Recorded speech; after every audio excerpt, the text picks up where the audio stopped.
So guys আজকে আমাদের মেলার সামনে বৃষ্টি হয়েছে প্রচুর। এই যে আমাদের দাদার দোকান খোলা আছে, ওই যে আচ্ছা তোমাদের দেখাচ্ছি। এই যে আমার দোকান বন্ধ আছে, সব দোকান বন্ধ। চলো মেলাটাকে ঘুরাই নিয়ে আসি। আচ্ছা দোকান বন্ধ, সবাই দাঁড়ায় আছে। বাচ্চাদের খেলনা বন্ধ। চলো দেখাচ্ছি তোমাদের। ও কাছে তার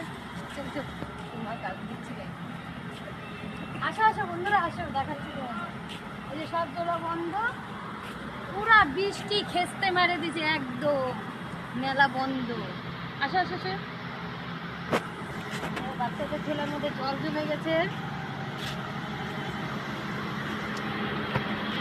ব্রেক ড্যান্সও বন্ধ। ওই যে বিদ্যুৎ চমকাচ্ছে, পুরা বৃষ্টি। এখন আবার বৃষ্টি নামবে মনে হয়।